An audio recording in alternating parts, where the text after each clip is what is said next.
जब भी आप लोग सिविल सर्विस की तैयारी करते हैं या फिर आप लोग किसी स्टेट पीसीएस की तैयारी करते हैं तो आप लोगों के मन में सबसे पहला सवाल यही रहता है कि जो सिविल सर्विस का एग्ज़ाम होता है इसे कौन करवाता है। तो इसे करवाता है संघ लोक सेवा आयोग। और आपके राज्यों में जो पीसीएस का एग्ज़ाम होता है, यूपी में आप देखते हैं कि यूपी पीसीएस, एमपी में एमपी पीएससी, तो आप देखते हैं कि राज्य लोक सेवा आयोग के द्वारा वो एग्ज़ाम करवाए जाते हैं आपका।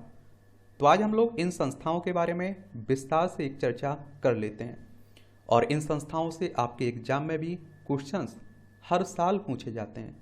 तो ये जो क्लासें आपकी शुरू की जा रही हैं ना, अगर आप लोग सिविल सर्विस की तैयारी कर रहे हैं तो एक एक क्लास को आप लोग बड़े ध्यानपूर्वक सुनिए और देखिए। फिर भी आपका कोई डाउट रहता है, कोई सवाल रहता है तो आप मुझे बता सकते हैं। देखिए, अगर हम लोग संघ लोक सेवा आयोग यानी कि आईएएस की बात करें तो आप देखते हैं कि भारत में सिविल सेवा की अवधारणा, जो आईएएस देखते हैं ना, ये पद आप लोगों को देखने को मिलता है। कई लोगों से आप लोग देखते हैं, बात करते हैं तो आप पूछते हैं कि कौन से एग्जाम की तैयारी कर रहे हैं, तो वो कह देता है कि हम आईएएस की तैयारी कर रहे हैं, आईपीएस की तैयारी कर रहे हैं। वो पद हैं, उसमें आपको कहना चाहिए सिविल सर्विस एग्जाम की तैयारी कर रहे हैं आप। तो भारत में सिविल सेवा की अवधारणा 1854 में ब्रिटिश संसद की प्रभव समिति की लॉर्ड मैकाले की रिपोर्ट के बाद रखी गई थी। कब? 1854 में। और रिपोर्ट में ईस्ट इंडिया कंपनी की संरक्षण आधारित प्रणाली के स्थान पर प्रतियोगी परीक्षा के द्वारा प्रवेश के साथ योग्यता आधारित स्थायी सिविल सेवा प्रणाली लागू किए जाने की सिफारिश की गई थी। 1854 में लंदन में सिविल सेवा आयोग की स्थापना हुई थी और प्रतिस्पर्धात्मक परीक्षाएं 1955 से शुरू हुई थी। कब? 1955 से। और प्रारंभ में भारतीय सिविल सेवा के लिए परीक्षाओं का आयोजन सिर्फ लंदन में होता था। पहले आप देखेंगे कि सिविल सेवा परीक्षा कहाँ होती थी? लंदन में होती थी। और इसके लिए आपको पता है न्यूनतम आयु 18 साल रखी गई थी, अधिकतम आयु 23 साल रखी गई थी। अभी आप देखते हैं कि अगर आप लोग स्टेट पीसीएस की तैयारी करते हैं, सिविल सर्विस की करते हैं, तो आपके लिए न्यूनतम आयु 18 साल रखी गई है, अधिकतम आयु 32 साल रखी गई है। अन्य वर्गों के लिए, कुछ वर्गों के लिए छूट भी दी गई है उसमें। रविन्द्रनाथ टैगोर के भाई सत्येंद्रनाथ टैगोर पहले ऐसे भारतीय थे जिन्होंने 1854 में सिविल सेवा परीक्षा में सफलता प्राप्त की थी। ये जनरल नॉलेज के क्वेश्चंस हैं, कई बार पूछ लेते हैं, कोई भी पूछ लेता है। अगर आप लोग सिविल सर्विस की तैयारी कर रहे हैं ना, तो आपसे पूछ लेगा कि पहले भारतीय कौन थे जो सिविल सेवा परीक्षा पास की थी। तो सत्येंद्र नाथ टैगोर साहब 1854 में उन्होंने पास की थी। भारत में लोक सेवा आयोग का उद्गम भारतीय संवैधानिक सुधारों पर भारत सरकार के 5 मार्च 1919 की प्रथम विज्ञप्ति में पाया गया था। और इसमें एक ऐसी स्थायी कार्यालय की स्थापना का उल्लेख जिसे सेवा मामलों के विनियमन का कार्यभार सौंपा जा सके। फिर आप देखते हैं कि भारत सरकार अधिनियम 1919 में भारत में लोक सेवा आयोग की स्थापना की व्यवस्था की बात की गई। 1 अक्टूबर 1926 को भारत में पहली बार लोक सेवा आयोग की स्थापना, जिसमें आप देखिए अध्यक्ष के अतिरिक्त 4 सदस्य होते थे। रॉस वर्कर के आयोग के प्रथम अध्यक्ष थे। और 1922 से भारतीय सिविल सेवा परीक्षा का आयोजन भारत में होने लगा था, सबसे पहले इलाहाबाद में, और उसके बाद आप देखिए फेडरल लोक सेवा आयोग की स्थापना के साथ ही दिल्ली में भी ये परीक्षाएं शुरू हो गई थी। और आप देखें कि 26 जनवरी 1950 को भारत के संविधान के प्रारंभ के साथ ही संविधान के अनुच्छेद 378 के खंड 1 के आधार पर फेडरल लोक सेवा आयोग को संघ लोक सेवा आयोग के रूप में जाने जाने लगा। और फलता आप देखिए फेडरल लोक सेवा आयोग के अध्यक्ष और सदस्य संघ लोक सेवा आयोग के अध्यक्ष और सदस्य बन गए थे। एक बात आप लोगों को यहाँ और बता देता हूँ, 3 डेटें आप लोग देखते हैं कि काफ़ी चर्चा में रहती हैं। एक तो आप देखते हैं कि कौन सी? 15 अगस्त। एक आप देखते हैं कि 26 नवंबर, एक 26 जनवरी। 15 अगस्त को आप लोग स्वतंत्रता दिवस मनाते हैं क्योंकि 15 अगस्त 1947 को आपको आज़ादी मिली थी। 26 नवंबर को आप लोग संविधान दिवस मनाते हैं क्योंकि कुछ प्रावधानों के साथ संविधान आपका लागू हो चुका था। कब? 26 नवंबर 1949 में। और 26 जनवरी को आप लोग गणतंत्र दिवस मनाते हैं क्योंकि 26 जनवरी 1950 को आप लोग गणतंत्र के रूप में स्थापित हो चुके थे। बहुत सारी संस्थाएं लागू आ चुकी थी और संविधान भी पूरी तरह से लागू हो चुका था। तो ये 3 डेटें आप लोग याद रखिएगा। अब चलते हैं हम लोग अपने संघ लोक सेवा आयोग की तरफ। तो भारतीय संविधान के अनुच्छेद 315, किसमें? अनुच्छेद 312, ये आप लोग याद रखिए। भारतीय संविधान के अनुच्छेद 312 के अनुसार संसद को संघ और राज्यों के लिए एक या एक से अधिक अखिल भारतीय सेवाएं यानी कि एक अखिल भारतीय न्यायिक सेवा सहित बनाने का अधिकार प्राप्त है। किसे? संसद को। और इन सभी अखिल भारतीय सेवाओं में भर्ती संघ लोक सेवा आयोग द्वारा की जाती है। जो आप देखते हैं कि सिविल सेवा का एग्जाम होता है ना आपका, वो कौन करवाता है? संघ लोक सेवा आयोग करवाता है, उसकी देखरेख करता है। राज्य स्तर पर प्रशासनिक सेवाओं हेतु राज्य लोक सेवा आयोग द्वारा भर्ती की जाती है। जो आपका स्टेट पीसीएस होता है, पीएससी का एग्जाम होता है, वो आप देखते हैं कि कौन? राज्य लोक सेवा आयोग की देखरेख में होता है। संघ लोक सेवा आयोग भारत में केंद्रीय भर्ती एजेंसी है, ये आप लोगों को याद रखना है। और भारत के संविधान के भाग 14 को आप लोग पढ़ेंगे और अनुच्छेद 315 से अनुच्छेद 323 के तहत संघ लोक सेवा आयोग की संरचना, उसके सदस्यों की नियुक्ति, निष्कासन तथा संघ लोक सेवा आयोग की शक्तियों और कार्यों से संबंधित प्रावधान किए गए हैं। ये आप लोग फिर से सुन लीजिए। जो संघ लोक सेवा आयोग है एक संवैधानिक संस्था है।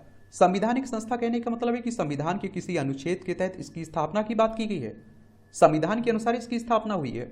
और संविधान के भाग अगर 14 को आप लोग पढ़ें और अनुच्छेद 315 से अनुच्छेद 323 तक पढ़ें तो संघ लोक सेवा आयोग की संरचना, उसके सदस्यों की नियुक्ति, उन्हें हटाने के निष्कासन की बात की गई है और संघ लोक सेवा आयोग की शक्तियों और कार्यों से संबंधित प्रावधान भी उन अनुच्छेदों में किए गए हैं।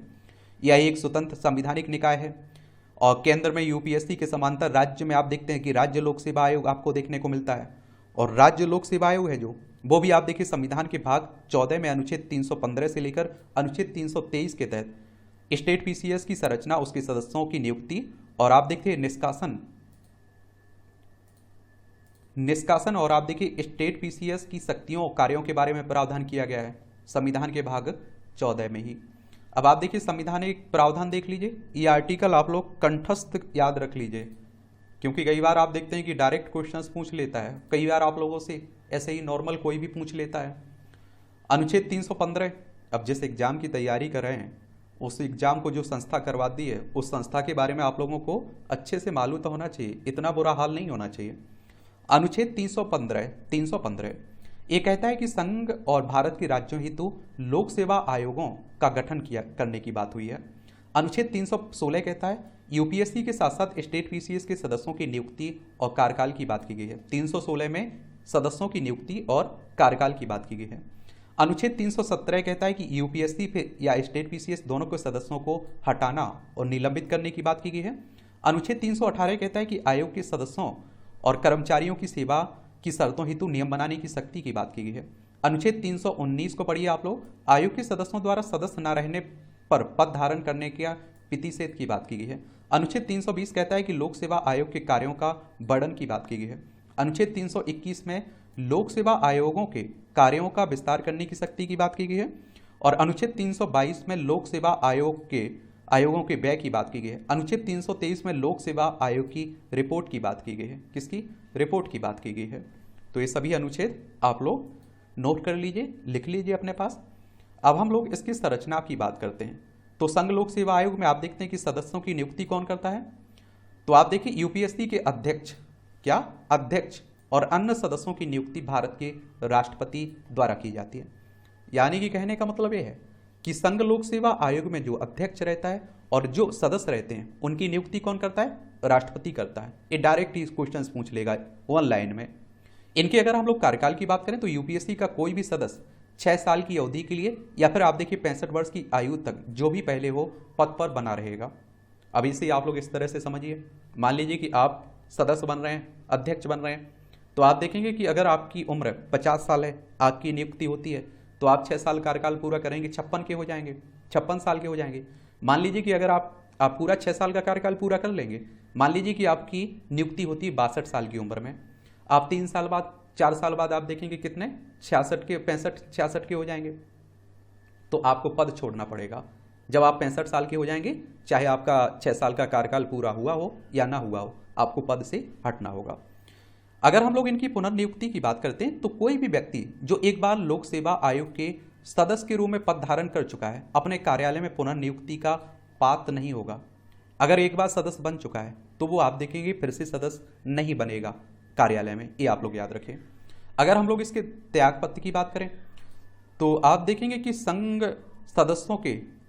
लोक सेवा आयोग का कोई भी सदस्य भारत के राष्ट्रपति को लिखित त्यागपत्र देकर अपने पद से इस्तीफा दे सकता है। अब सदस्यों की नियुक्ति भी राष्ट्रपति करता है और उन्हें त्यागपत्र किसे देता है? वो राष्ट्रपति को ही देता है। सदस्यों के निष्कासन और निलंबन की बात करें तो संघ लोक सेवा आयोग के अध्यक्ष और या फिर किसी अन्य सदस्य को भारत के राष्ट्रपति के आदेश से ही उसके पद से हटाया जाएगा। यहाँ आप लोग राष्ट्रपति याद रखिए, नियुक्ति भी करेगा राष्ट्रपति। अगर सदस्य अपना त्यागपत्र देना चाह रहे हैं तो भी वो राष्ट्रपति को देंगे, और अगर सदस्यों को हटाना है, अध्यक्ष को हटाना है, तो वो भी राष्ट्रपति ही हटाएंगे। हमारे क्या राष्ट्रपति साहब ही हटाएंगे, सब कुछ राष्ट्रपति साहब ही करेंगे। आप देखिए, राष्ट्रपति अध्यक्ष या किसी अन्य सदस्य को उसके कार्यालय पूर्ण होने से पूर्व भी निलंबित कर सकता है, जिसके संबंध में सर्वोच्च न्यायालय का संदर्भ दिया गया है। और इसके पद से आप देखेंगे तो यूपीएससी के अध्यक्ष या किसी अन्य सदस्य को हटाया जा सकता है यदि वह दिवालिया घोषित किया गया हो, अपने कार्यकाल के दौरान कार्यालय के कर्तव्यों के बाहर किसी भी भुगतान वाले रोजगार में संलग्न होता हो, राष्ट्रपति की राय में मानसिक या शरीर की दुर्बलता के कारण पद पर बने रहने के लिए अयोग्य हो। अब पागलों का क्या काम रहेगा, तो आप देखिए कोई कमी है तो उसे हटाया जा सकता है। अगर हम लोग इसके सेवा की शर्तों को विनियमित करना बात करें तो यूपीएससी के मामलों में भारत के राष्ट्रपति की शक्ति आयोग के सदस्यों की संख्या और उनकी सेवा की शर्तें निर्धारित करता है। आयोग के कर्मचारियों की संख्या उनकी सेवा शर्तों के संबंध में प्रावधान करता है। शक्तियों पर प्रतिबंध की बात करें अगर हम लोग तो आप देखेंगे इसमें आप देखिए यूपीएससी के सदस्यों की सेवा शर्तों में नियुक्ति के बाद किसी प्रकार का संशोधन नहीं किया जाएगा। क्या संशोधन नहीं किया जाएगा। और आप देखिए कार्यों का विस्तार करने की शक्ति, तो किसी राज्य का विधानमंडल संघ लोक सेवा आयोग या फिर एसपीएससी द्वारा संघ या राज्य की सेवाओं के संबंध में और कानूनन या अथवा किसी सार्वजनिक संस्था द्वारा गठित किसी भी स्थानीय प्राधिकरण या फिर अन्य निकाय कॉरपोरेट की सेवाओं के संबंध में अतिरिक्त कार्यों के अभ्यास हेतु प्रावधान कर सकता है। अगर हम लोग इसके खर्च की बात करें तो आयोग के सदस्यों कर्मचारियों के वेतन भत्ते पेंशन सहित यूपीएससी का खर्च भारत की संचित निधि से लिया जाता है। और रिपोर्ट प्रस्तुत करने की बात करें तो यूपीएससी भारत के राष्ट्रपति को आयोग द्वारा किए गए कार्यों की एक वार्षिक रिपोर्ट प्रस्तुत करता है, और जिन मामलों में आयोग की सलाह स्वीकार नहीं की गई हो उन मामलों के संदर्भ में राष्ट्रपति को ज्ञापन प्रस्तुत करना होता है।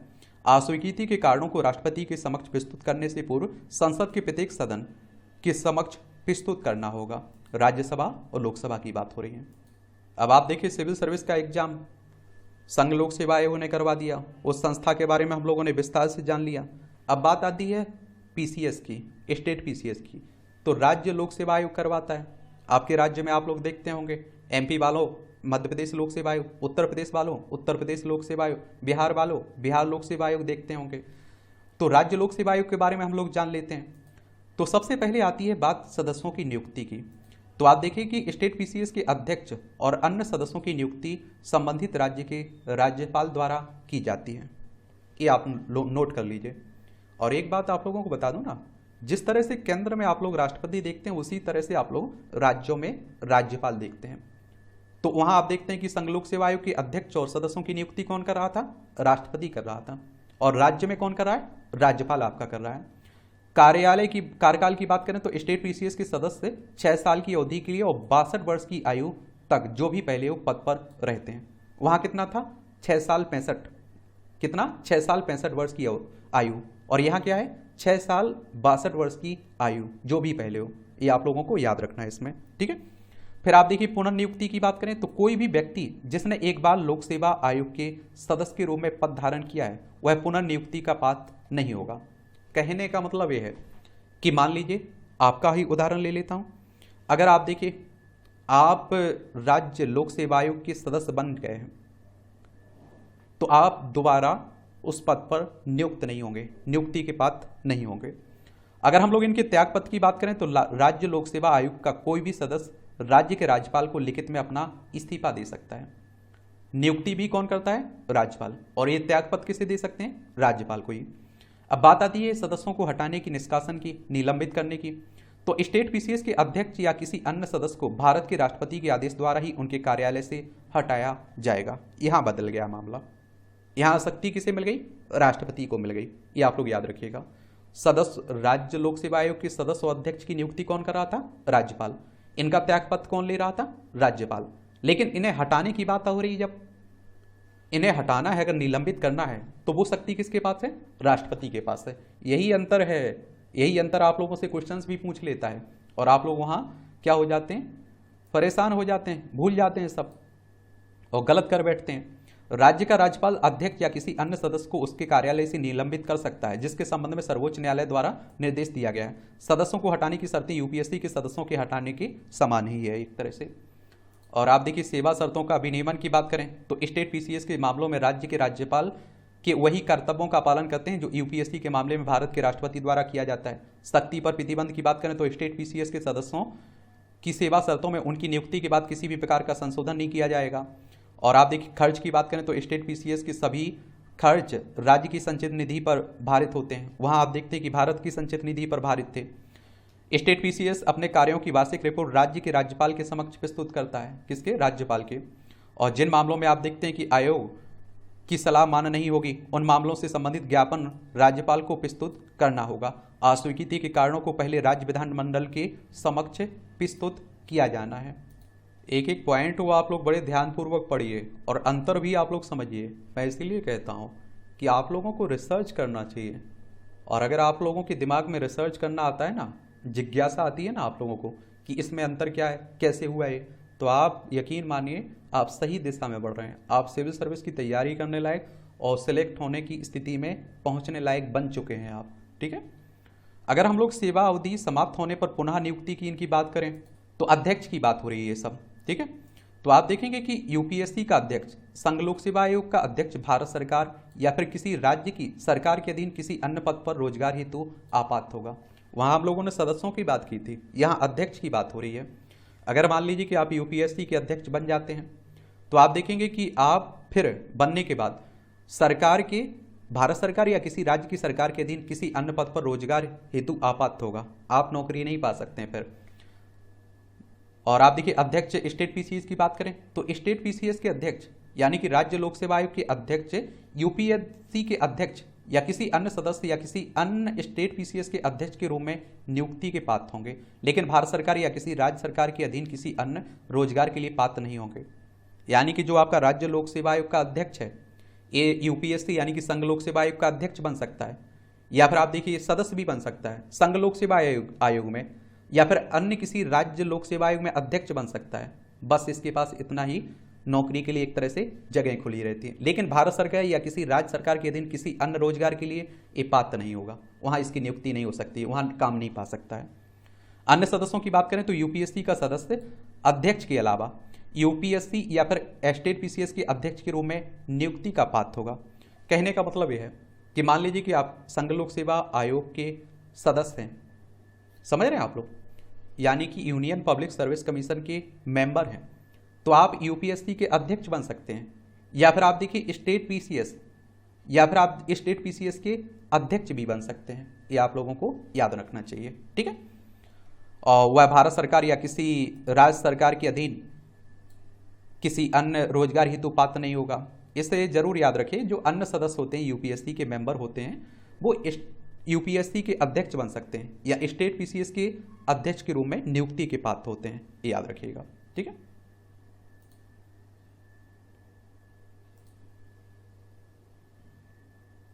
अब बात आती है यूपीएससी और स्टेट पीसीएस के कार्यों की। तो इसमें आप देखिए परीक्षा आयोजित कराना संघ और राज्य लोक सेवा आयोगों का कर्तव्य है कि वे क्रमशः संघ की सेवाओं और राज्य की सेवाओं में नियुक्ति हेतु परीक्षाओं का आयोजन करवाएं। और स्टेट पीसीएस को सहायता, यूपीएससी का यह कर्तव्य होगा कि वह राज्यों को उनके अनुरोध पर किसी भी सेवा हेतु संयुक्त भर्ती योजना तैयार करने और संचालन करने में मदद करे और जिसके लिए विशेष योग्यता रखने वाले उम्मीदवारों की आवश्यकता होती है। और पीएससी के साथ परामर्श, तो यूपीएससी और स्टेट पीसीएस निम्नलिखित मामलों पर विचार विमर्श भी करते हैं एक दूसरे से। ये आप देखेंगे सिविल सेवाओं और सिविल पदों हेतु भर्ती के तरीकों से संबंधित सभी मामलों पर। और आप देखेंगे कि उम्मीदवारों की उपयुक्तता के आधार पर सिविल सेवाओं और पदों पर नियुक्ति करने तथा एक सेवा से दूसरी सेवा में पदोन्नति और स्थानांतरण में भारत सरकार या किसी राज्य की सरकार के अधीन सेवारत व्यक्ति को प्रभावित करने से संबंधित सभी अनुशासनात्मक मामलों पर। या फिर आप देखेंगे इसमें लोक सेवा आयोग का यह कर्तव्य होगा कि वह भारत के राष्ट्रपति या राज्य के राज्यपाल द्वारा उन्हें भेजे गए किसी भी मामले पर सलाह दे। अब एक और आप संस्था सुनते हैं, वो है आप देखिए संयुक्त राज्य लोक सेवा आयोग। तो संविधान के अनुच्छेद 315 को ही आप लोग पढ़ेंगे। तो इसके अनुसार क्या कहा गया है, 2 या 2 से अधिक राज्यों की आपसी सहमति से राज्य के उस समूह के लिए एक लोक सेवा आयोग का गठन किया जा सकता है। मान लीजिए आपका मध्य प्रदेश और उत्तर प्रदेश चाहे कि उनका एक आप देखते हैं कि लोक सेवा आयोग हो, तो आप देखिए संयुक्त राज्य लोक सेवा आयोग के रूप में उसकी स्थापना की जाएगी और वो दोनों राज्यों में आप देखते हैं कि पेपर कराएगा, उनका पूरा काम देखागा। तभी संसद कानून द्वारा संयुक्त राज्य लोक सेवा आयोग की नियुक्ति का प्रावधान कर सकती है संसद हमारी। इस प्रकार के संकल्प को प्रत्येक राज्य के विधानमंडल के प्रत्येक सदन द्वारा पारित किया जाना आवश्यक होगा। और अधिकारियों की नियुक्ति की बात करें अगर हम लोग संयुक्त राज्य लोक सेवा आयोग में, तो भारतीय संविधान के अनुच्छेद 316 में कहा गया है कि ज्वाइंट स्टेट पीसीएस यानी कि संयुक्त राज्य लोक सेवा आयोग के अध्यक्ष और अन्य सदस्यों की नियुक्ति भारत के राष्ट्रपति द्वारा की जाएगी। यही अंतर आप लोगों को थोड़ा याद रखना है।